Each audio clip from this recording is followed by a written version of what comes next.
Hey y'all, welcome to my channel. I'm here, I'm alive.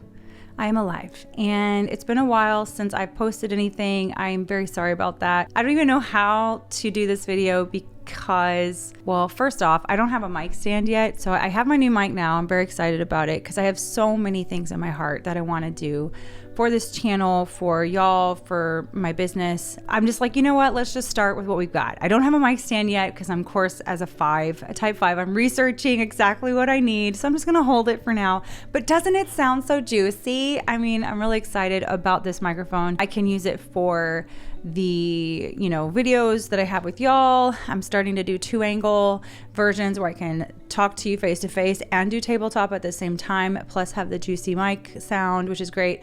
I'm going to be doing some more of my music, sharing my music on here, and so that is exciting. That's another reason why I have this specific mic. I really enjoy good sound. For me, sound will make or break a podcast or anything like that. So I wanted to make sure that I had something that was pleasant to your ears.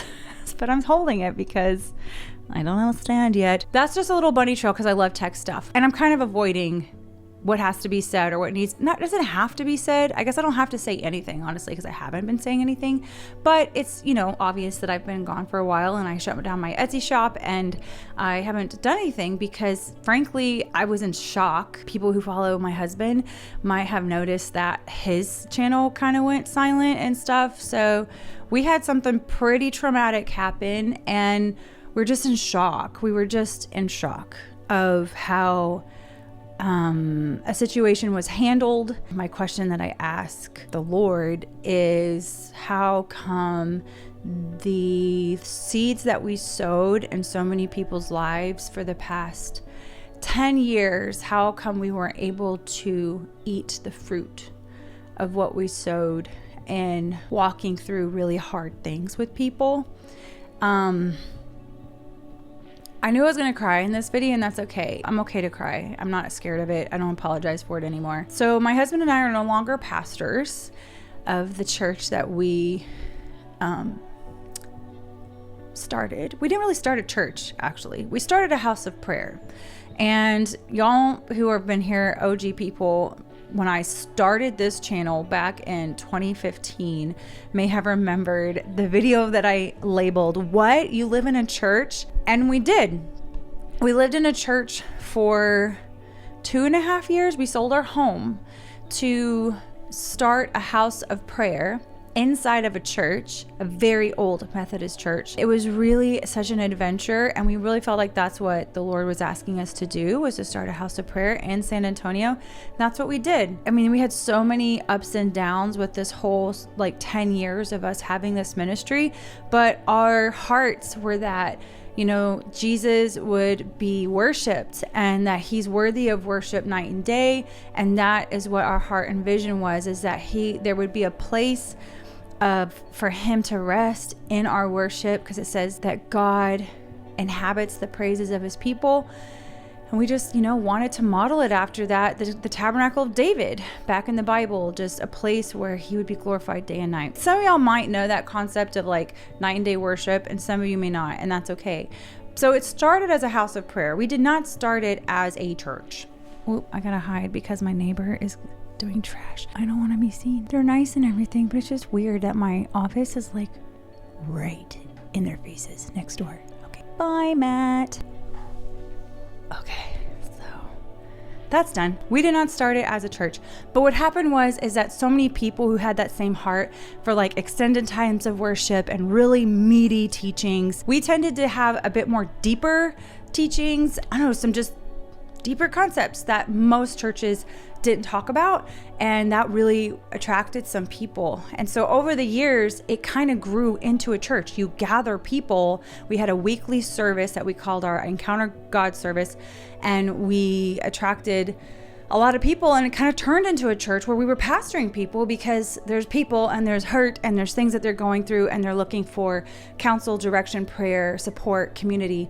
And it turned into a church. That's what happened. I never in a million years wanted to be a pastor's wife. That wasn't what I ever thought I was called to, but I did it because there was a need there, and I said yes. So that's what we've been doing for the last 10 years. It is no more. It's gone. It's done.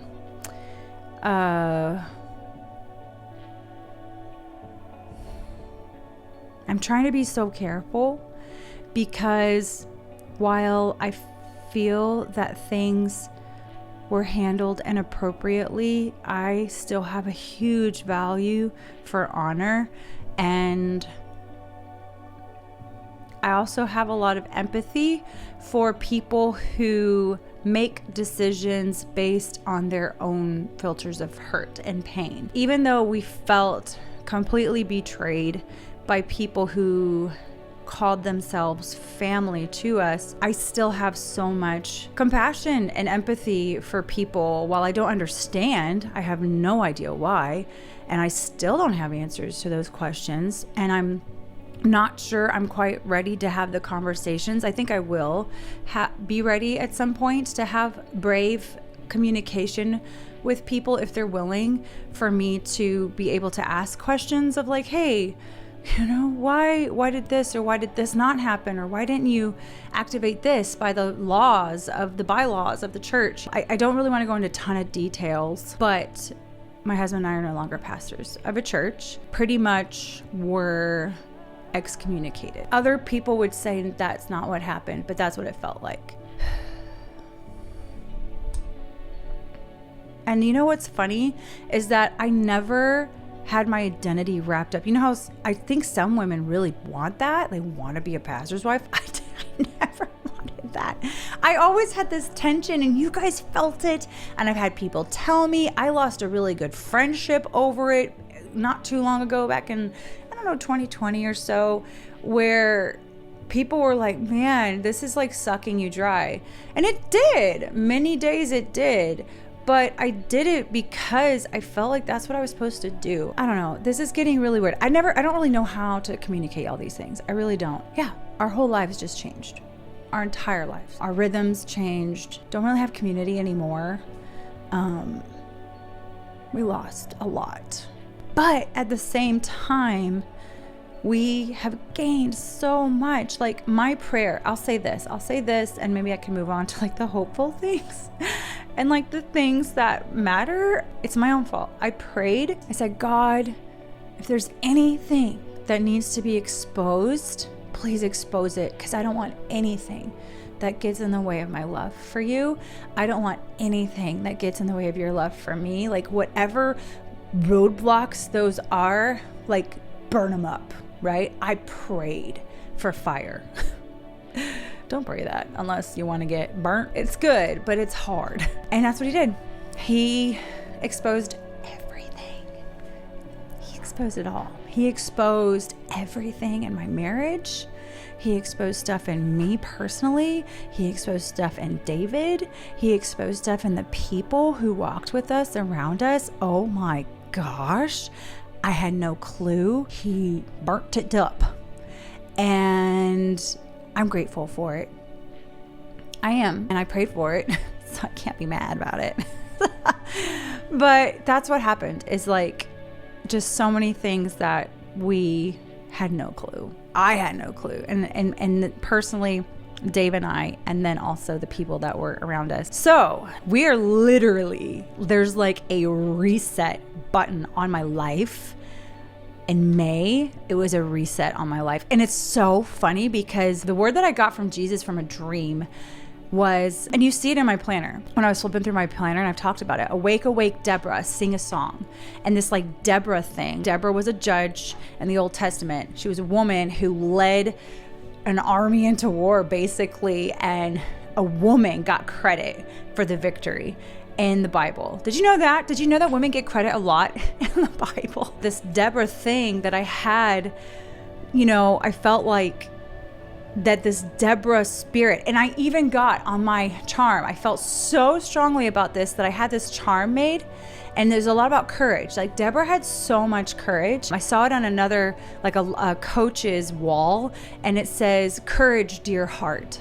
This is what my necklace says. Courage, dear heart. I had no clue that was setting me up for like the hardest thing of my adult life. I had no clue. But I'm so grateful. that God like primed that for me. With that said, my husband did find a new job. We are loving his new job. He's getting paid double what he was getting from the church. We never got a lot. We both had to work little streams of income here and there. His music, my YouTube stuff, affiliate links, his Patreon, me doing worship at another church. I got a little stipend from another church. Like, we had a lot of things we had to do to make ends meet, because he just didn't get a lot from the Sat Hop, which is fine. We were grateful for what we got, but it was super tight, especially with things rising. The fact that he and I feel like we can breathe financially is huge. So excited. He is working at a very awesome company. I don't know if he wants me to share on YouTube or anything where he's working, but he definitely loves his job. I love his job. It's been a super big transition being away from each other so much, but I have so much time. I have so much time to like do things, clean my house. And so I've just been 2 weeks. We've been 2 weeks into this new rhythm, and we're in the third week. It's Labor Day today. We have today off. He's on a bike ride, so that's why I'm recording. But I have so much time now. The bandwidth that has been freed from not overseeing a church anymore, I don't think y'all even understand. I am free. I am free to do the things that I've always wanted to do with my creative stuff. Right before this happened, I was just tired. I just told some mom and dad figures in my life that was just like, I was tired. And I said, I just kind of want to live a normal life. Meaning I don't want to be in this position anymore.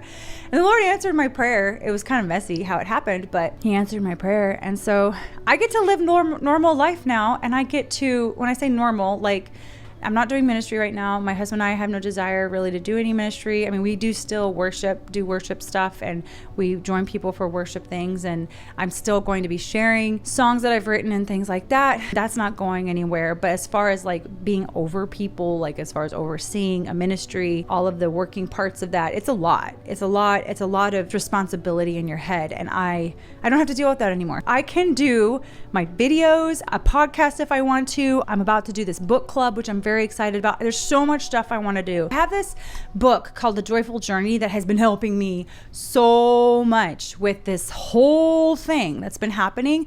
So it's basically journaling with Jesus. It is faith-based. It is beautiful. And I've showed people the book on Instagram. I will link it below as well. And I'm working on getting hopefully by the time I post this, hopefully I will have something for you to click on to give an email if you're interested in seeing where that goes.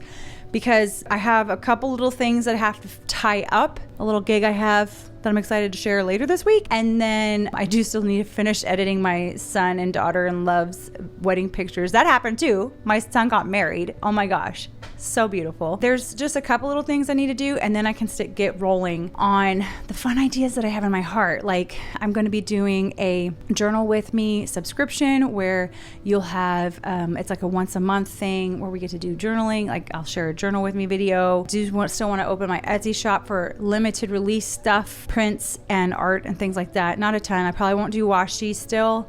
That just gets into a whole nother thing. Maybe I will. I won't like completely say no to it, but if I do, it would be a very limited edition thing. I don't have the capacity to keep stock in my house and stuff.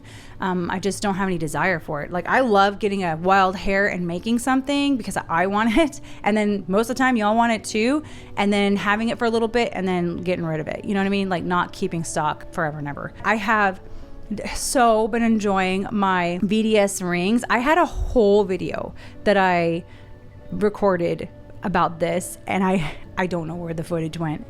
I've tried looking for it. I don't know where it went. I want to do an update on my week's comment planner. I just ordered my B6 Slim. Y'all, she came out with a B6 Slim comment planner. And I did purchase it because I'm toying with moving to B6 Slim or staying in the N2 or week size. I mean, look how delicious this has gotten. Oh my goodness. I'm so excited to do tabletop and stuff with you. I'm not doing that today. Oh, here he comes again. He's gone. Okay. I just feel weird, you know, like filming things like he's right there in my face. But I've been auditioning journaling in the Common Planner like that. You can't see very well, but these things I'm very excited to share when I start getting when I get my stand and I'm able to do the whole like 2-angle thing. But all right, they're like really having a little cigarette break. So, okay, well, I think I'm gonna be done now. That was it. That was my little update. That's what I've been missing. I feel like less raw, that I can come back and show my face and share some things again. Plus, there's so many things that I did not share, that I got pneumonia, that I went to Canada to visit my sister, my son's wedding. I mean, so many things had happened. But the big main thing was that there's kind of been like a reset on my life, a reset button, and we're very excited about it. We're very hopeful. We're thrilled, actually, but it did involve a lot of pain, and so I just needed some time to heal from that. Thank y'all for spending your time with me to even care if you've made it this far. Thank you for caring to hear what I have to say, and I'm excited to share more with you, and I will talk to y'all later. Bye. Love y'all.